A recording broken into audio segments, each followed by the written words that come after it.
మహారాజునన్న గౌరవం లేక ఆమెతో పారిపోయాడు. వాళ్ళిద్దరికీ తగిన శిక్ష విధిస్తున్నాం.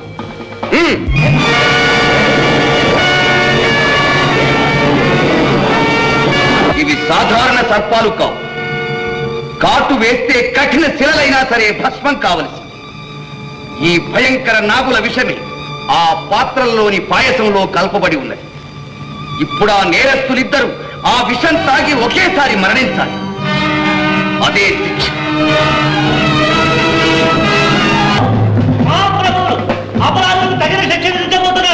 మహాజనులారా, ఎవడు రక్త సంబంధానికన్నా న్యాయాన్ని అధికమని భావిస్తాడు, ఎవడు చట్టానికి కట్టుబడి ఉంటాడో, ఎవడు అత్యున్నత ఆత్మాభిమానాన్ని అధికంగా గౌరవిస్తాడు, వాడే మహారాజు. తరతరాలుగా ఈ సింహాసనాన్ని అటువంటి మహనీయులే పరిపాలించారు. వారి అడుగుజాడల్లో నడుచుకోవటమే నా కర్తవ్యం. ఈనాడు అపరాధి స్థానంలో ఉన్న ఆమె ఒకప్పుడు నా సహోదరి. ఆ పవిత్ర బంధాన్ని కలకాలం నిలుపుకునే అదృష్టం లేక అల్పుడైన ఒక తోటమాలితో అనుబంధాన్ని కోరుకుంది. ఓ విశ్వాస విహీనుడు మహారాజునన్న గౌరవం లేక ఆమెతో పారిపోయాడు. వాళ్ళిద్దరికీ తగిన శిక్ష విధిస్తున్నాం.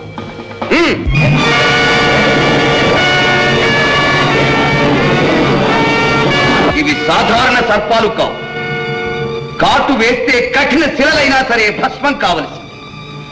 ఈ భయంకర నాగుల విషమే ఆ పాత్రల్లోని పాయసంలో కలపబడి ఉన్నది. ఇప్పుడు ఆ నేరస్తులిద్దరూ ఆ విషం తాగి ఒకేసారి మరణించాలి. అదే శిక్ష.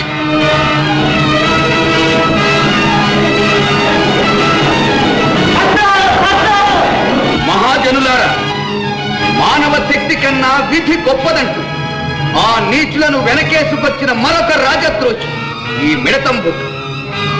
ఇతనికి మేము విధించబోయే శిక్ష ఆ విషపాత్రలను తాను మెచ్చిన ఆ దంటకు స్వయంగా అందించాలి. ప్రభు, భట్టుగారు ఏమంటారు? మా సంకల్పానికి ఇప్పుడు కూడా విధి వ్యతిరేకం కాగలదంటారా? ఏవో ఎలా నిర్ణయించగలరు? విధి మీద ఇంకా నీ మూఢ విశ్వాసం పోలేదన్నమాట. ధర్మపాలక, మీ ధర్మాన్ని మీరు నిర్వర్తిస్తున్నారు, అలాగే విధి ధర్మాన్ని అది నిర్వర్తిస్తుంది. భట్టు, చాలించు నీ అసందర్భ ప్రలాపం. మహామంత్రి, శిక్ష అమలు జరిపించండి. భట్టు గారు, ఆ విషపాత్రలు వాళ్ళకి అందించండి.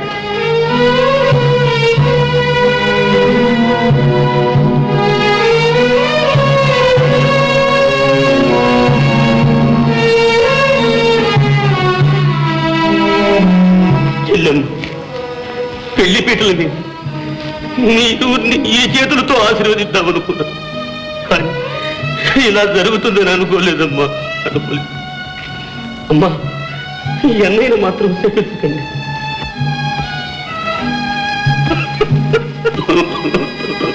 బాధపడకన్నయ్యా. అన్నయ్య, వచ్చే జన్మలోనైనా వంశం, కులం, అంతస్తులు లేని పిడిపోని లతలుగా మమ్మల్ని పుట్టమని ఆశీర్వదించండి. మహారాజా, మా మీద మీకెంత ఆగ్రహం ఉందో అంత అనుగ్రహం కూడా ఉంది. అందుకే మేమిద్దరం ఒక్కసారిగా మరణించే అవకాశం కలిగించారు. చాలు మహారాజా, చాలు. అందుకు మీకు జన్మ జన్మలకి రుణపడి ఉంటాం. కృష్ణ. విజయ,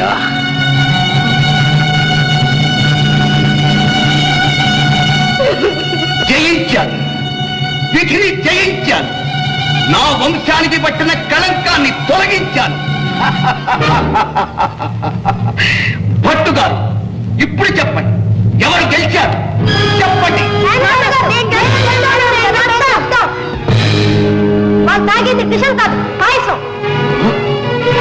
అసంభవం. ఏమిటి మీరని? అవునారు, వాళ్ళు చచ్చిపోవటం మాకు ఇష్టం లేక విషం గిన్నెలు మార్చి పాయసం గిన్నెలు ఉంచాం. ఇదిగో నిజమైన విషపు గిన్నెలు మా దగ్గర ఉన్నాయి. వీరసింహ, కళ, బాబు, అది భయంకరమైన విషయం. దాని గాలి సోకితేనే ప్రాణాలు తీస్తుంది. నా మాట వినండి, ఆ పాత్రలో అందరూ పారేసి. లేకపోతే ఈ విషయం తాగి చచ్చిపోతాం. ఉత్తమ, అంత పని చేయకండి. మీరు పసిపిల్లలు, ఇలాంటి రాజకీయాల్లో జోక్యం కలిగించుకోకూడదు. నా మాట వినండి, ఆ విషపాత్రలు అవతల పారేయండి. వాళ్ళని వదిలి పెట్టండి, లేకపోతే విషం మేము తాగేస్తాం. బాబు, నా మాట విని ఆ పాత్ర అవతల పారేసి దిగేది. ఇది వరకెన్నడూ మీ మాటకు అడ్డు రాలేదు. ఈ ఒక్కసారి మా మాట వినకూడదా? పిల్లలు దేవుడు అంటే మీరేది చెప్పారు. అట్లాంటప్పుడు దేవుడి మాట కాదంటారా? అవునండి, బాలవాక్య బ్రహ్మవాక్యం అంటారు. ఆ పసికందుల మాట పాటించి కృష్ణా విజయలు విడిచిపెట్టింది. నాన్నగారు, అడుగు ముందు వేస్తారా? విషం తాగి ఇక్కడి నుంచి చచ్చిపోరు. నాన్నగారు, కాదు కాదు, మహారాజా ఏమంటారు? అత్తను మామను విడిచిపెడతారా లేకపోతే మమ్మల్ని చచ్చిపోమంటారా? చెప్పండి మహారాజా.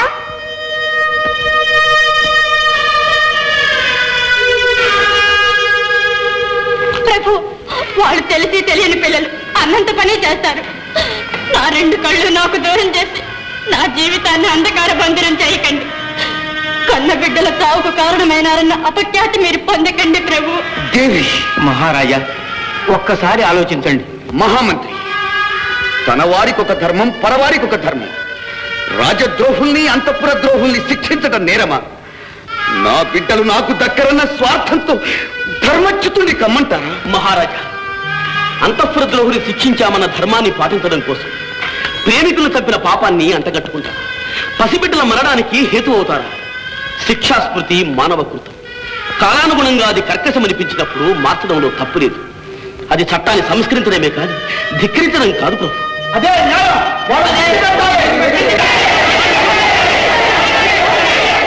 విన్నారా ప్రభు? ఏ ప్రజల కోసమైతే మీరు ధర్మాన్ని పాటించాలనుకుంటున్నారు, ఆ ప్రజలే మీరు చేసేది అన్యాయం అంటున్నారు. శ్రీరామచంద్రుడు అంతటి వాడి ప్రజల మాటను పాటించాడు. జనవాక్యంతో కర్తవ్యం అన్నారు కనుక ప్రజాభిప్రాయాన్ని పాటించడమే ఉత్తమ రాజధర్మం ప్రభు. చెప్పండి నాన్నగారు, ఏమంటారు?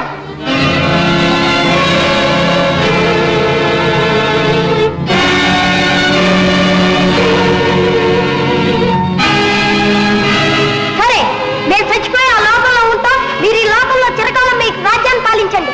చెల్లి తాగు. బాబు, వద్దు బాబు, వద్దు. ఎవరికి ఇష్టం లేని పని చేసి మీ అందరినీ దూరం చేసుకుని నేను మాత్రం ఏమి ఏలుకుంటాను? నేను మహారాజును కాను, కాను బాబు, కాను. నాకు ఈ రాజ్యమే అక్కరలేదు. మనస్సు, మమత ఉన్న ఒక సామాన్య మానవుడిగా ఉంటాను. నా సోదరికి అన్నగా, మీకు తండ్రిగా జీవిస్తాను బాబు. వాళ్ళని విడుదల చేయండి. వీరసింహ, కళ, తీరండి బాబు, తీరండి.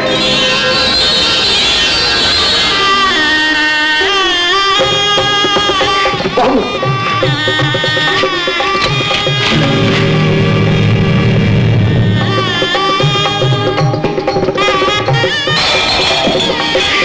బాబు, కళ. బాబు కృష్ణ, అమ్మా విజయ, విజయ, నాయనా కృష్ణ, నా మనస్సులో నేను కట్టుకున్నా ఆభిజాత్యం, అహంభావం అనే ఉప్పు గోడల్ని భేదించి ప్రేమే దైవమన్న సత్యాన్ని మీరు నిరూపించారు. ఆదర్శ దంపతులై ఆచంద్రార్కం వర్తిల్లండి నాయన, ఆచంద్రార్కం వర్తిల్లండి. భట్టుగారు, అధికారం అశాశ్వతం.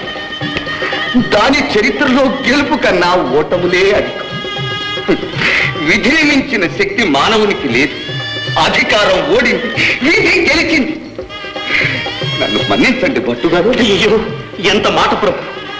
మీ మనశ్శాంతి మీకు లభించింది. ఆనంద జ్యోతి మీలో వెళ్ళి విరిసింది. మాకంతకంటే ఏం కావాలి ప్రభు? అత్తయ్య, మాయ, ఇంకెందుకు భయం? చేతులు కలపండి. నాకు కూడా చూడాలని ఉంది.